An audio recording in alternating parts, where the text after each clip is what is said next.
रूपमती, मैंने सुना है कि आज एक बालक के साथ अन्याय होने वाला था और तुमने उसे बचा लिया, उस बालक को। मुझे बहुत अच्छा लगा छोटी माँ। कुछ काम करने के बाद मन को कितनी शांति मिलती है ना। मुझे इस काम से बहुत बहुत खुशी मिली है। आज तुम्हारी माँ जीवित होती तो बहुत प्रसन्न होती, जानती हो। महारानी तुम्हें ढेर सारा आशीर्वाद देती। छोटी माँ, मैं आपसे एक बात कहूँ? हाँ, कहो ना रूपमती। मैं ना इस बार माँ का जन्मदिन अपने हाथों से आयोजित करना चाहती हूँ। मेरा बहुत मन है। अरे वाह, ये तो बहुत अच्छी बात है रूपमती। तुम अपनी माँ का जन्मदिन मनाना चाहती हो, तो इसमें इतना हिचकिचा क्यों रही हो? पिताजी नहीं मानेंगे। इतनी दासियां होते हुए माँ के जन्मदिन का आयोजन मैं करूं, पिताजी को ये पसंद नहीं आएगा। छोटी माँ, आप पिताजी से बात कीजिए ना। अवश्य कहूंगी रूपमती, और मुझे लगता है महाराज बहुत प्रसन्न होंगे, क्रोध नहीं करेंगे। आप सच कह रही हैं छोटी माँ। आपको पता नहीं आपने मेरे दिल का कितना बड़ा बोझ उतार दिया है, मेरी प्यारी छोटी माँ। अच्छा बाबा, छोड़ो मुझे। शाम हो गई है, अब आरती की आयोजन करनी है। तुम प्रसाद की थाली लेकर आओ, मैं चलती हूँ।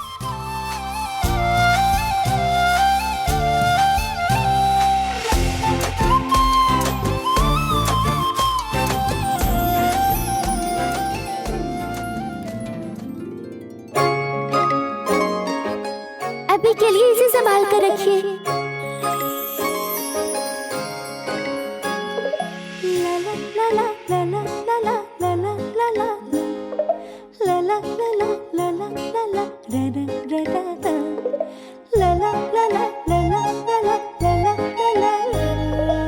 दिन भर की इतनी व्यस्तता में मैं इस पंख की बात तो भूल ही गई थी। अच्छा, उस पक्षी ने ये पंख यहाँ क्यों गिराया?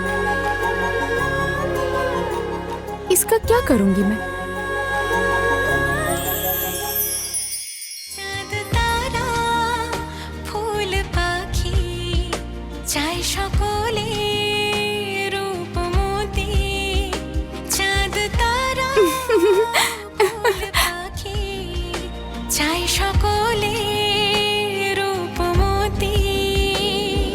रूप मोती, रूप मोती, रूप मोती, रूप मोती, रूप मोती, रूप मोती, रूप मोती, रूप मोती, रूप मोती, रूप मोती, रूप मोती।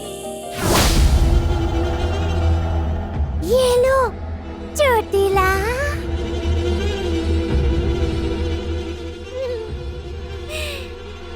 कह रही थी, मेरी एक बात तो सुनो। तुम्हारी बात? नहीं नहीं, बेकार की बातें नहीं, मैं काम की बात कहूंगी। मैं कह रही थी चोटिला, अगर तुम राजा विक्रम देव पर आक्रमण करने का सोच रही हो, तो देखो तुम जानती हो ना कि वो अकेले नहीं है, समझी ना? तो फिर क्या, तुम्हें साथ लेकर जाऊं मैं?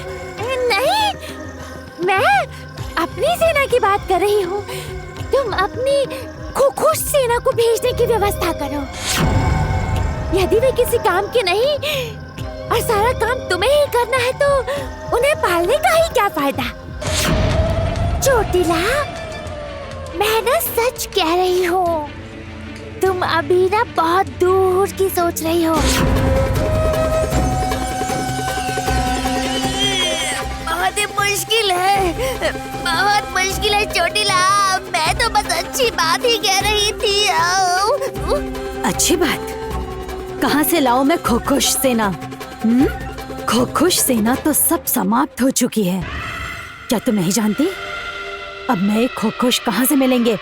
बताओ।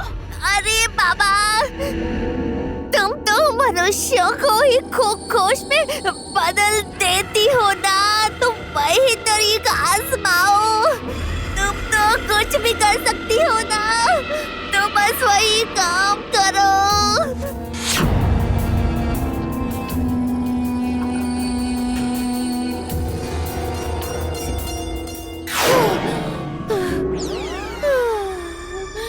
चोटिला, आवश्यकता नहीं है। मेरे मन में एक योजना है। विक्रम देव को वे आदिवासी ही समाप्त कर देंगे। मैं एक ऐसा बीज बोकर आई हूं जहां से प्रतिशोध का वृक्ष जन्म लेगा, और उस विशाल वृक्ष को देखकर नफरत की हवा चलेगी, और उसी हवा में वैद और रूपनगर के बीच फिर से युद्ध छिड़ेगा। दोनों पक्ष एक दूसरे को मारेंगे और मिटाएंगे, और वहीं से तैयार होगा रूपनगर पर आक्रमण करने का मेरा हथियार।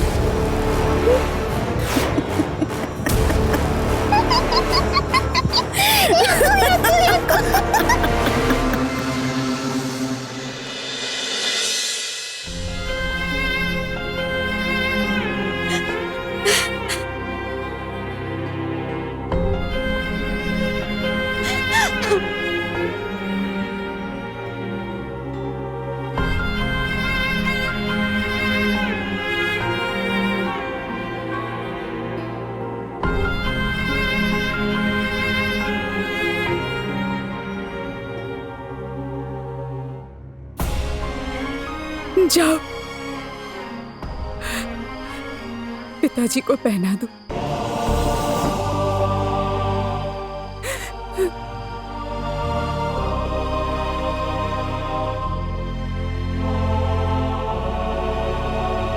और पिताजी के सामने प्रतिज्ञा करके आओ कि तुम उनका प्रतिशोध लोगे।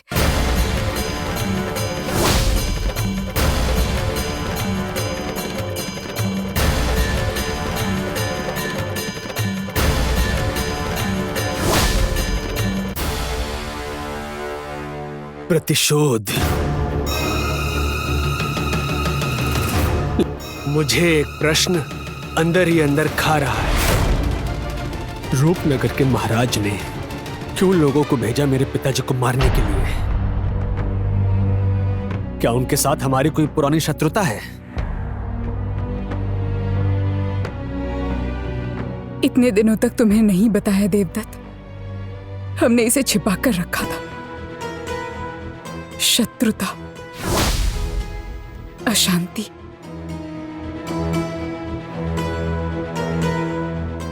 बहुत बड़ी अशांति।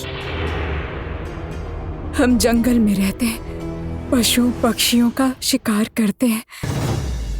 हम इस जंगल के स्वामी हैं, किंतु रूपनगर के महाराज को यह पसंद नहीं आया। वो चाहते थे कि हम उनके महल में रहें और बदले में इस जंगल पर वो अपना अधिकार कर लें। किंतु देवदत्त, तुम्हारे पिताजी ने ऐसा नहीं होने दिया। नहीं, उन्होंने हार नहीं मानी। राजनीति के सामने तुम्हारे पिता ने कभी सिर नहीं झुकाया। वो मिट्टी से जुड़े रहे, किंतु अपना अस्तित्व नहीं बेचा। महाराज का परिवार हमें अच्छी नजरों से नहीं देखता। वो हमें अपना शत्रु मानते हैं। इसीलिए तुम्हारे पिता ने ऐसा किया।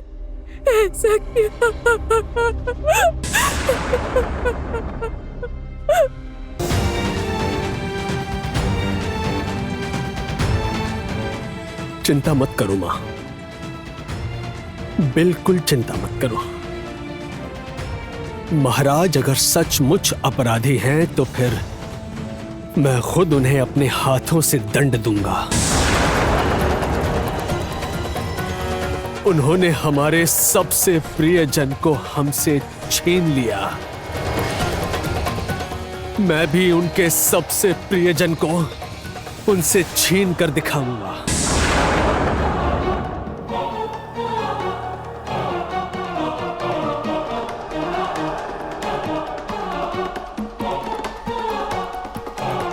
मैं वचन देता हूं।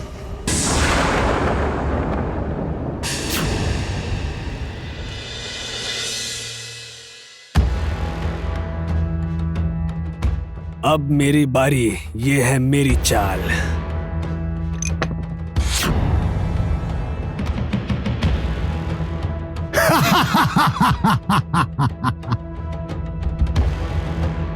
भाई साहब, आज मेरा दिन है। आज आप सब कुछ खो देंगे। पिताजी आपको जीतना ही होगा, चाहे युद्ध का मैदान हो या खेल का मैदान हो। रूपनगर के महाराज विक्रम देव कभी हार नहीं सकते हैं, समझ गए? आप बस मन में विश्वास रखिए, देखना आप ही जीतेंगे। तो क्या आप एक बार फिर से हारने के लिए तैयार हैं? खेल समाप्त होने से पहले मैं हार स्वीकार नहीं करूंगा प्रताप। देखते हैं भाग्य में क्या लिखा है। आप हारेंगे तो जरूर, लेकिन उससे पहले कहिए, इस बार क्या दांव पर रखेंगे?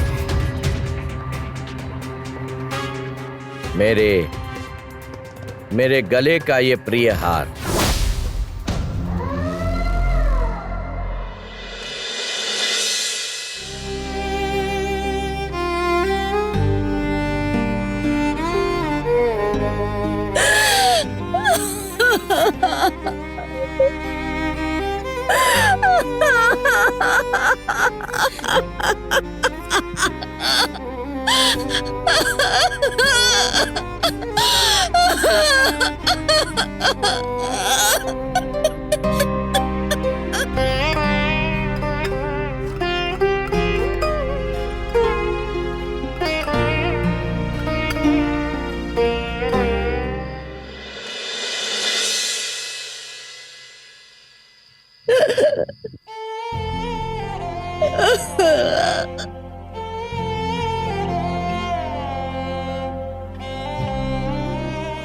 आशीर्वाद दीजिए पिताजी कि मैं हमेशा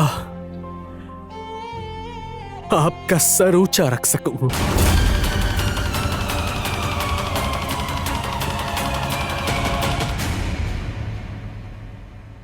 पिताजी, वो तो आपका प्रिय हार है। सच कहूं तो उस पर मेरी बहुत दिनों से नजर थी। मेरे बेटे के गले में वो बहुत अच्छा लगेगा। कुमार अगर मांगता तो मैं ये हार उसे ऐसे ही दे देता। वो तो मेरे पुत्र समान है। पुत्र समान होना और पुत्र होने में फर्क होता है, बहुत फर्क होता है भाई साहब। फिर चाहे वो कोई भी क्यों ना हो, चाहे जो भी हो, अगर ये हार कुमार को चाहिए होता तो मैं उसे ऐसे ही दे देता प्रताप। मैं कोई भेदभाव नहीं करता। वो तो मैं समझता हूँ, लेकिन इसमें कोई खुशी नहीं है। आप तो जानते हैं, योग्यता साबित करने के अलावा मैं और कुमार कुछ नहीं चाहते। इसीलिए ये हार आज मैं आपको ये दांव हरा कर जीत लूंगा अपने कुमार के लिए।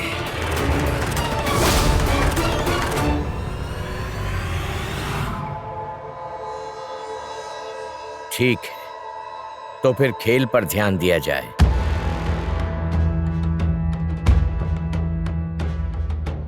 पिताजी, आप हार मत जाइएगा। हे मां चंडी, आप पिताजी को जिता देना।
पिताजी आप हार नहीं सकते।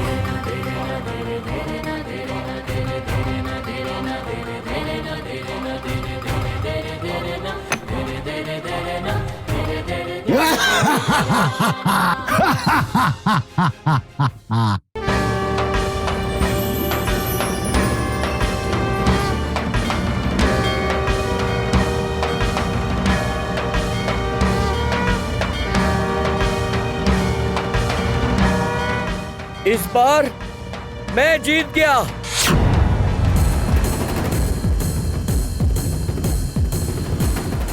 डरो मत बेटी, आंखें खोलो, आंखें खोलो, देखो देखो मैं जीत गया, तुम्हारी प्रार्थना काम कर गई। पिताजी, आपका प्रिय हार आपके पास ही रहा?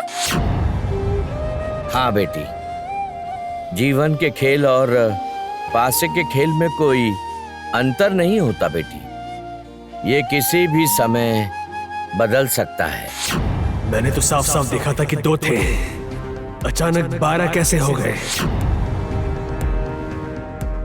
महाराज, महाराज मुझे क्षमा करें महाराज, एक विशेष कार्य के लिए मुझे आपको इस तरह से परेशान करना पड़ा महाराज। क्या बात है राजपुरोहित जी, आप इतने चिंतित क्यों लग रहे हैं? हाँ महाराज, मैं बहुत चिंतित हूँ, क्योंकि मैंने राजकुमारी रूपमती के स्वयंवर का मुहूर्त और दिन की गणना करके रखी थी। गणना करते समय देखा कि इसी माह में महारानी सुमति की जन्म तिथि है। अगर इसी माह में राजकुमारी रूपमती का विवाह हुआ तो नक्षत्र विपरीत होंगे और ये राजकुमारी के लिए बहुत ही अशुभ होगा। ये केवल राजकुमारी के लिए ही नहीं बल्कि पूरे राज्य के लिए अशुभ होगा। ये क्या?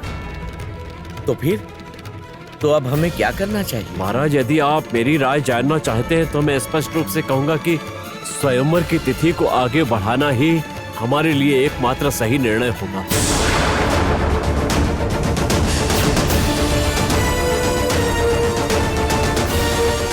सर्वनाश, इस स्वयंवर की वजह से तो कुमार पीछे रह जाएगा। बार बार मेरे ही साथ ऐसा क्यों होता है?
पिताजी के सामने प्रतिज्ञा करना कि उनका तुम प्रतिशोध लोगे।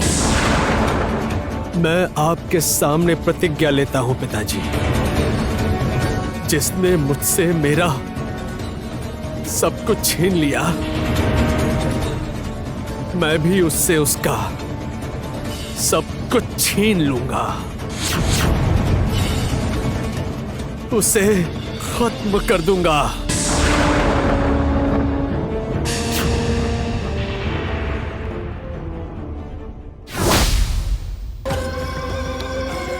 मुझे क्षमा कर दे पिताजी, मैंने बहुत प्रयास किया कि वो अमृत जल लाकर आपको बचा सकूं, किंतु मैं बार बार विफल रही हूं। मैं जीत नहीं रही हूं, हार रही हूं। सब आशाएं समाप्त हो रही है, शक्ति नहीं बच रही है। मुझे आप शक्ति दीजिए पिताजी, शक्ति दीजिए अपनी पुत्री को, ताकि आपकी पुत्री आपका मान सम्मान वापस ला सके, आपको फिर से जीवित कर सके। खुश रानी ज्योतिला की आंखों में आंसू। ये तो सृष्टि की बहुत ही अद्भुत घटना है। जिस विक्रम देव ने आपको मुझसे छीन लिया था, उस विक्रम देव को मैं समाप्त करके आपको वापस लाऊंगी। लेकिन महाराज, हर राज्य के पास आमंत्रण पत्र पहुंचा दिया गया है। राज्य के लोग यहाँ प्रस्तुत होने वाले हैं, और ऐसे क्षण में हम स्वयंवर का दिन कैसे बदल सकते हैं? प्रताप, ये कोई चौसर का खेल नहीं है। ये मेरी बेटी के जीवन का प्रश्न है। उसके साथ मैं किसी तरह का खिलवाड़ नहीं कर सकता।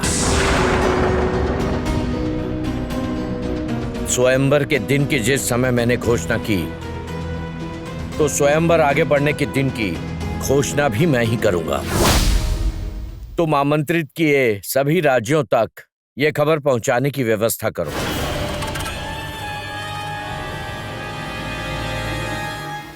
बेटी, तुम्हारा क्या कहना है? मेरी तो एक ही राय है, जितने दिन तक पिताजी के पास रह पाऊंगी उतनी ही प्रसन्न हो जाऊंगी। मैं आता हूं महाराज। महाराज, मैं भी चलता हूँ और अगले शुभ मुहूर्त की गणना करने की चेष्टा करता हूँ। राजपुरोहित जी, इस बार हमें अच्छे से गणना करनी होगी। आज्ञा दीजिए महाराज।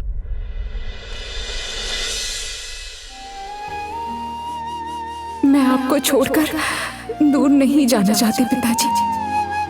मुझे लगता है मेरे दूर जाने से आप पर संकट आ जाएगा। मुझे दूर मत भेजिए पिताजी। हमारे परिचित गुप्त शत्रुओं से संपर्क करने का समय आ गया है पिताजी।